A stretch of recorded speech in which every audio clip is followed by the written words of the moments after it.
انت يا زرزور يلا وخلص. ها لقيت حاجه؟ لسه. ايه الحكايه ما تقولوا لي؟ اصبر يا عمي وهتعرف كل حاجه. اصبر يا مغاوري، في ناس دافنين حاجه هنا بندوروا عليها وعايزين نعرفوا هي ايه. اللفه هدي ده شيخ شاهين. اقفل خشبك يا عايشه وخش جوه. وريني يا زرزور اللفه دي فيها ايه؟ بسم الله الرحمن الرحيم. ده يمين بالله دي فلوسنا يا مناع، متعلمه بخط يدي وخط يد ابوك اهو. ما يجوش 50 60 الف جنيه. امال فين الفلوس الباقيه؟ اسال مغاوري وهو يقول لك. عيب يا ناجي، عيب تقول عليا كلمه زي دي. انا من ميته مشيت في الناقص يا راجل. شال ولدك شاهين اهو واخته شاهده عليه، عايز ايه تاني؟ عايز ايه؟ يا عم ناجي ده دليل البراءه مش اتهام، استهدوا بالله. لا كناش يظن فيا الظن اللي عفش ده.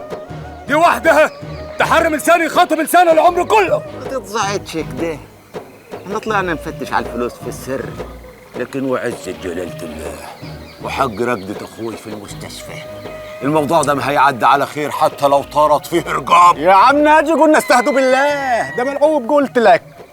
تعالوا على جوه هنتكلموا بالعقل. احلف بالله وبالمصحف ان عم غاوري وعياله ما يعملوهاش ابدا. كتر خيرك يا ولد اخوي، وربنا يعلم ان انا وعيالي ما نعرف حاجه عن التهمه الباطله دي. كيف اعمل كده وانا ولد عمكم وبت في بيتكم؟ كيف اعمل كده؟ ما هي حاجه تطير العقل.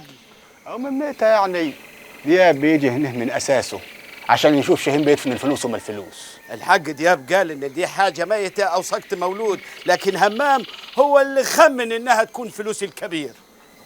عم ناجي شوف الكتوبه اللي على الفلوس دي. الكتوبة دي انا عارفها زين يا ولدي، ده خط يدي وخط يد ابوك مع مكسب كل زرعه كان بيعلم الفلوس وبيكتب عددها قبل ما يدسها. حرامي غبي صح، هيحط الفلوس المتعلمه دي كلها عشان يرمي التهمه على شاهين وياخد هو الفلوس التانيه من غير اي دليل. قصدك ايه يا مناع يا ولدي؟ قصدي اللي سرقنا يعني ما يعرفش يقرا ولا يكتب. لو كان يعرف يقرا ويكتب كان خد باله من الكتوبه اللي على الفلوس. معك حق في اللي قلته،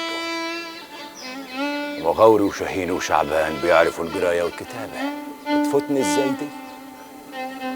ربنا يحوش عني وعن عيالي. قلت لك اهدى يا ابو بكر. لا اله الا الله. تاكد يا زرزور ان كانوا همام ودياب؟ ويمين الله متاكد زي ما عيني في راسي بالظبط. وكانوا بيعملوا ايه دول عند جبل العين؟ وانا ايش دراني؟ كانوا بيتكلموا عن شعبان جوز عايشه والفلوس اللي لقيناها دلوك. يعني هم رايحين يتكلموا في الخلا وما خايفينش حد يسمعهم؟ مش فاهمك يا ولد اخوي، تقصد ايه بالظبط؟ قلبي حاسس ان هم قاصدين يسمعوا الواد زرزور عشان لما نلاقي فلوس التهمه تلبس عايشه وجوزها. هتوضح كلامك اكتر يا مناع. طالما همام كان بيتكلم في الحكايه دي مع ديابي يبقى اكيد اتوالس مع عمه. همام ما يعرفش عن الامان غير اللي علمته له. احنا نروح ندور هناك. جبل العين فيه مغاره فيها جحور كتير. همام ما يعرفش مكان تاني يخبي فيه حاجه. يلا يا عمي. اسمع يا زرزور، انت هتحتاج ويانا عشان ترقب لنا الطريق. اهو لو لقيناها صح سيدي حسان حيطيب طوالي لما يعرف ان فلوسه رجعت.